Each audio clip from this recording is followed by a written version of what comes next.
ओम शांति। साकार मुरली 8 सितंबर 2021। मीठे बच्चे, अपने से बड़ों का रिगार्ड रखना यह भी दैवी गुण है। जो होशियार अच्छा समझाने वाले हैं उनको फॉलो करना है। प्रश्न: सतयुग में कोई भी भक्ति की रस्म रिवाज नहीं होती है, क्यों? उत्तर: क्योंकि ज्ञान का सागर बाप ज्ञान देकर सद्गति में भेज देते हैं। भक्ति का फल मिल जाता है। ज्ञान मिलने से भक्ति का जैसे डाइवोर्स हो जाता है। जब है ही ज्ञान की प्रारब्ध का समय तो भक्ति तप दान पुण्य करने की जरूरत ही क्या। वहाँ यह कोई भी रस्म हो नहीं सकती। ओम शांति। पतित पावन शिव भगवानों वाच। अब बाप बैठ बच्चों को ज्ञान सुनाते हैं। बच्चों को समझाया गया है, जब मैं यहाँ आता हूँ तो पतितों को पावन बनाने के लिए ज्ञान सुनाता हूँ और कोई यह ज्ञान सिखला ना सके, वह भी भक्ति ही सिखलाते हैं। ज्ञान सिर्फ तुम बच्चे ही सीखते हो, जो तुम अपने को ब्रह्मा कुमार कुमारियाँ समझते हो। दिलवाड़ा मंदिर तुम्हारे सामने खड़ा है, वहाँ भी राजयोग की तपस्या में बैठे हैं। जगत अम्बा भी है, प्रजापिता भी है, कुमारी कन्या अधर कुमारी भी है। बाप राजयोग सिखला रहे हैं। ऊपर में राजाई के चित्र भी खड़े हैं।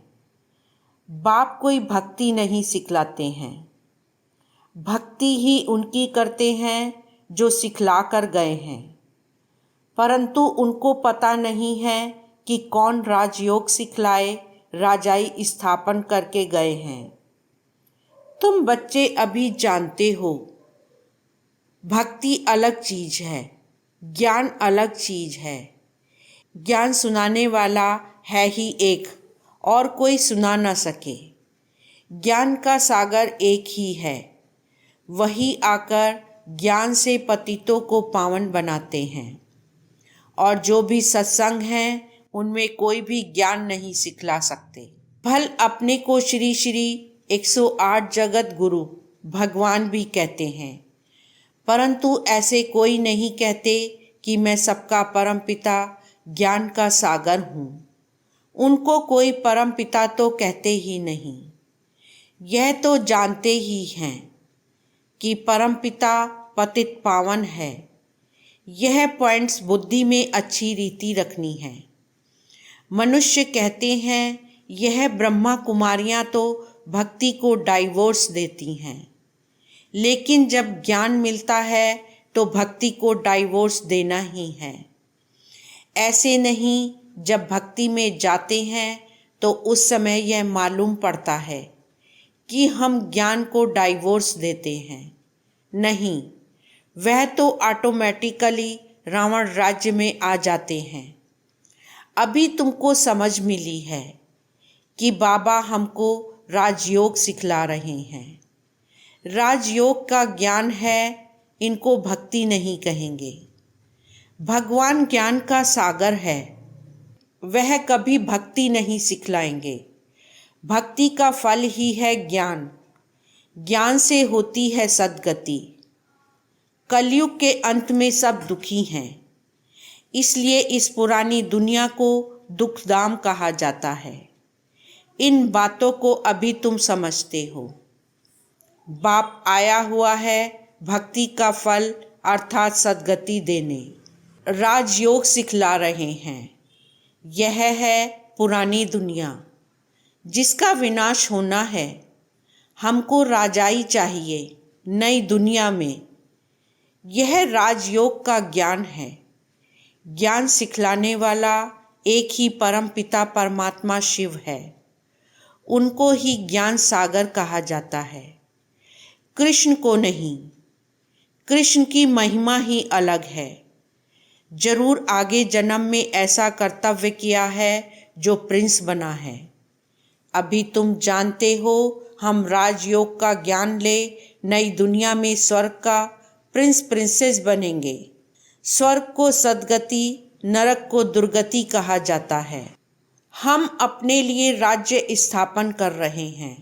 बाकी जो ये ज्ञान नहीं लेंगे, पावन नहीं बनेंगे तो राजधानी में आ नहीं सकेंगे, क्योंकि सतयुग में बहुत थोड़े होंगे। कलयुग अंत में जो इतने अनेक मनुष्य हैं वह जरूर मुक्ति धाम में होंगे। गुम नहीं हो जाते हैं, सब घर चले जाते हैं। अभी तो बच्चों को घर याद रहता है कि अब 84 जन्मों का चक्र पूरा होता है, नाटक पूरा होता है, अनेक बार चक्र लगाया है। यह तुम ब्राह्मण बच्चे ही जानते हो। ब्राह्मण तो बनते जाते हैं। 16,108 की माला है। सतयुग में तो बहुत नहीं होंगे। सतयुग का मॉडल रूप भी दिखलाते हैं ना। बड़ी चीज का मॉडल छोटा होता है, जैसे सोने की द्वारिका दिखलाते हैं। कहा जाता है द्वारिका में कृष्ण का राज्य था। अब द्वारिका में कहेंगे व दिल्ली में कहेंगे। जमुना का कंठा तो यहाँ दिल्ली में है, वहाँ तो सागर है। यह तो बच्चे समझते हैं। जमुना का कंठा था कैपिटल, द्वारिका कैपिटल नहीं है। दिल्ली मशहूर है। जमुना नदी भी चाहिए, जमुना की महिमा है। परिस्तान दिल्ली को ही कहा जाता है। बड़ी गद्दी दिल्ली ही होगी। अभी तो बच्चे समझते हैं भक्ति मार्ग खलास हो, ज्ञान मार्ग होता है। यह दैवी राजधानी स्थापन हो रही है। बाप कहते हैं आगे चल तुमको सब मालूम पड़ जाएगा, कौन कौन कितना पास होते हैं। स्कूल में भी मालूम पड़ता है फलाने फलाने इतने नंबर से पास हुए हैं। अभी दूसरे क्लास में जाते हैं। पिछाड़ी के समय जास्ती पता पड़ेगा कौन कौन पास होते हैं, जो फिर ट्रांसफ़र होंगे। क्लास तो बड़ा है ना, बेहद का क्लास है। सेंटर्स दिन प्रतिदिन बढ़ते जाएंगे। कोई आकर 7 रोज का कोर्स अच्छी रीति लेंगे। 1-2 रोज का कोर्स भी कम नहीं है। देखते हैं कलयुग का विनाश सामने खड़ा है। अब सतो प्रधान बनना है। बाप ने कहा है बुद्धि योग मेरे से लगाओ तो सतो प्रधान बन जाएंगे, पवित्र दुनिया में आएंगे। पार्ट तो जरूर बजाना ही है। जैसे ड्रामा में कल पहले पार्ट बज चुका है। भारतवासी ही राज्य करते थे, फिर वृद्धि को पाया है। झाड़ वृद्धि को पाता जाता है। भारतवासी देवी देवता धर्म वाले हैं, परंतु पावन ना होने के कारण उन पावन देवताओं को पूजते हैं। जैसे क्रिश्चियन लोग क्राइस्ट को पूजते हैं। आदि सनातन देवी देवता धर्म है। सतयुग में सतयुग की स्थापना करने वाला है बाप। बरोबर सतयुग में इन देवताओं का राज्य था, तो जरूर एक जन्म पहले इन्होंने पुरुषार्थ किया होगा। जरूर वह संगम ही होगा, जबकि पुरानी दुनिया बदल नई दुनिया होती है। कलयुग बदल सतयुग आना है, तो कलयुग में पतित होंगे। बाबा ने समझाया है यह लक्ष्मी नारायण का चित्र बनाते हो व लिटरेचर छपाते हो तो उसमें लिख देना चाहिए कि इन्होंने इस सहज राजयोग के ज्ञान से आगे जन्म में यह पुरुषार्थ किया है। सिर्फ राजा रानी तो नहीं होंगे, प्रजा भी तो बनती है ना। अज्ञान में तो कुछ भी मनुष्य नहीं जानते, सिर्फ पूजा करते रहते हैं। अभी तुम समझते हो वे लोग पूजा करते हैं तो सिर्फ लक्ष्मी नारायण को ही देखते रहते हैं। ज्ञान कुछ भी नहीं। लोग समझते हैं भक्ति बिगर भगवान ही नहीं मिलेगा। किसको कहते हो? भगवान आया हुआ है तो तुम पर हंसते हैं। भगवान तो आएगा कलयुग के अंत में। अभी कहाँ से आया? कलयुग की अंत में भी क्यों कहते हैं? यह भी समझते नहीं। वह तो कृष्ण को ले गए हैं द्वापर में। मनुष्यों को जो आता है सो बोल देते हैं बिगड़ समझ के, इसलिए बाप कहते हैं तुम बिल्कुल ही बेसमझ बन गए हो। बाप को सर्वव्यापी कह देते हैं। भक्ति बाहर से तो बहुत खूबसूरत दिखाई पड़ती है। भक्ति की चमक कितनी है? तुम्हारे पास तो कुछ भी नहीं है। और कहाँ भी सत्संग आदि में जाएंगे तो आवाज़ ज़रूर होगा, गीत गाएंगे। यहाँ तो बाबा रिकॉर्ड भी नहीं पसंद करते। आगे चल शायद यह भी बंद हो जाए। बाप कहते हैं इन गीतों आदि का सब सार तुमको समझाता हूँ। तुम अर्थ जानते हो। यह पढ़ाई है। बच्चे जानते हैं हम राजयोग सीख रहे हैं। अगर कम पढ़ेंगे तो प्रजा में चले जाएंगे। इसलिए जो बहुत होशियार हैं उनको फॉलो करना चाहिए, क्योंकि उनका पढ़ाई में अटेंशन जास्ती है तो उससे फ़ायदा होगा। जो अच्छा समझाने वाले हैं उनसे सीखना चाहिए। जो अच्छा समझाते हैं उनको सेंटर्स पर याद करते हैं ना। ब्रह्मा कुमारी तो बैठी है, फिर कहते हैं फलानी आए। समझते हैं यह बड़ी होशियार है। ऐसे है तो उसका फिर आदर भी करना पड़े। बड़े का फिर रिगार्ड भी ऐसा रखना होता है। यह ज्ञान में हमारे से तीखे हैं। जरूर इनको ऊंच पद मिलेगा। इसमें अहंकार नहीं आना चाहिए। बड़े की बड़ी इज्जत होती है। प्रेसिडेंट की जरूर जास्ती इज्जत होगी। हर एक की नंबरवार इज्जत होती है। एक दो का रिगार्ड तो रखेंगे ना। बैरिस्टर में भी नंबरवार होते हैं। बड़े केस में बड़ा होशियार वकील लेते हैं। कोई कोई तो लाख रुपए का भी केस उठाते हैं। नंबरवार जरूर होते हैं। हमसे होशियार हैं तो रिगार्ड रखना चाहिए। सेंटर संभालना है। सब काम भी करना है। बाबा को सारा दिन ख्यालात रहते हैं ना। प्रदर्शनी कैसे बनाई जाए, पूरा अटेंशन देना है। हम तमो प्रधान से सतो प्रधान कैसे बने। बाप आए ही हैं सतो प्रधान बनाने। पतित पावन बाप ही है। यहाँ फिर कहते पतित पावनी गंगा। उसमें जन्म जन्मांतर स्नान करते आए हैं। पावन तो कोई भी नहीं बना है। यह सब है भक्ति। जबकि कहते हैं हे पतित पावन आओ। वह आएगा तो जरूर संगम पर, और एक ही बार आते हैं। हर एक की अपनी अपनी रस्म रिवाज है। जैसे नेपाल में अष्टमी पर बलि चढ़ाते हैं।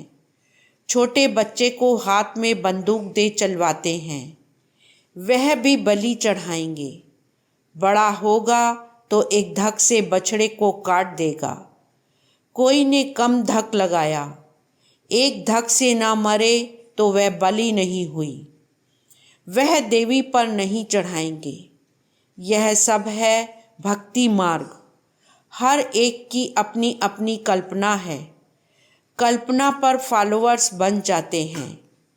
यहाँ फिर यह नई बातें हैं। इनको तो बच्चे ही जान सके। एक ही बाप बैठ सृष्टि के आदि मध्य अंत का ज्ञान सुनाते हैं। तुमको खुशी रहती है हम स्वदर्शन चक्रधारी हैं और कोई समझ ना सके। तुमको सभा में हम कहेंगे सर्वोत्तम ब्राह्मण कुलभूषण। स्वदर्शन चक्रधारी तो इसका अर्थ तुम समझेंगे। नया कोई होगा तो मूंझ जाएगा। यह क्या कहा? स्वदर्शन चक्रधारी तो विष्णु है। यह नई बात है ना। इसलिए तुम्हारे लिए कहते हैं, बाहर मैदान में आओ तो पड़ता पड़े। तुम्हारा है ज्ञान मार्ग, तुम 5 विकारों पर जीत पाते हो।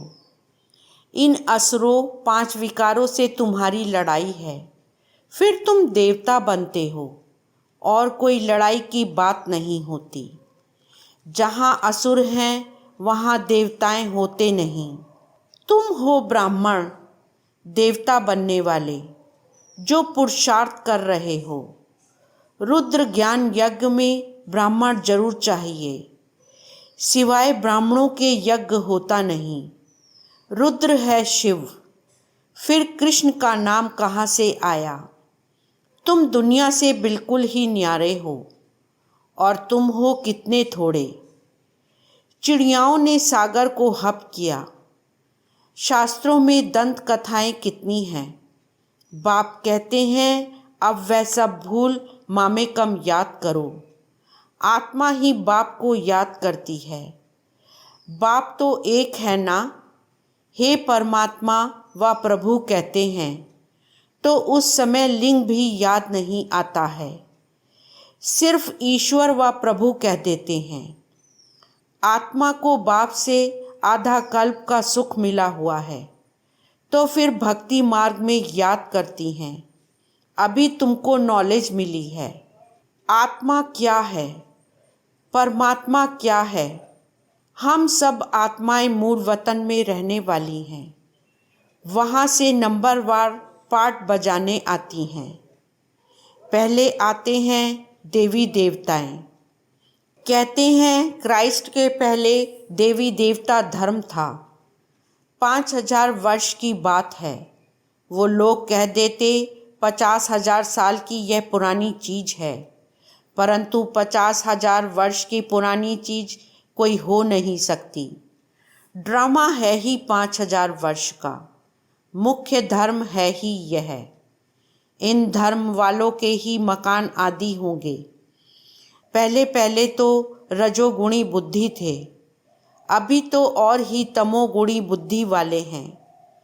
प्रदर्शनी में कितना समझाते हैं, किसकी समझ में थोड़े ही आता है।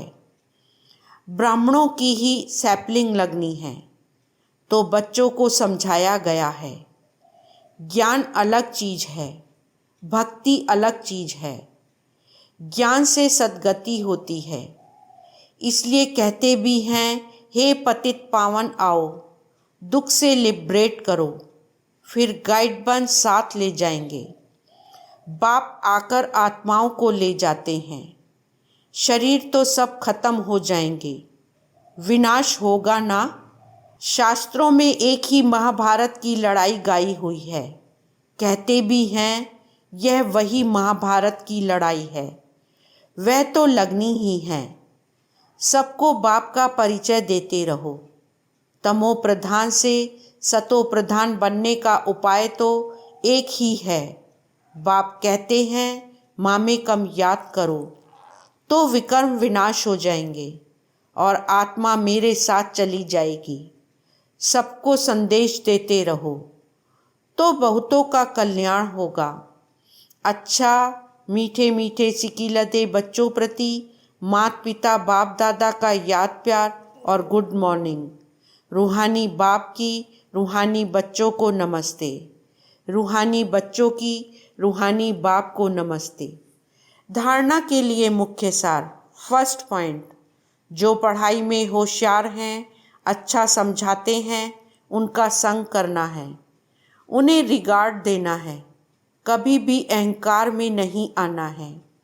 सेकंड पॉइंट, ज्ञान की नई नई बातों को अच्छी रीति समझना व समझाना है। इसी खुशी में रहना है कि हम हैं सुदर्शन चक्रधारी। वरदान, एक बाप की याद में सदा मगन रह एक रस अवस्था बनाने वाले साक्षी दृष्टा भाव।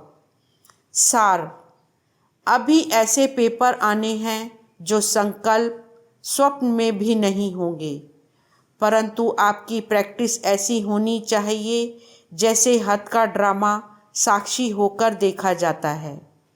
फिर चाहे दर्दनाक हो या हंसी का हो, अंतर नहीं होता। ऐसे चाहे कोई का रमणीक पाठ हो, चाहे स्नेही आत्मा का गंभीर पाठ हो, हर पाठ साक्षी दृष्टा होकर देखो, एक रस अवस्था हो। परंतु ऐसी अवस्था तब रहेगी जब सदा एक बाप की याद में मगन होंगे। स्लोगन: दृढ़ निश्चय से अपने भाग्य को निश्चित कर दो तो सदा निश्चिंत रहेंगे। ओम शांति।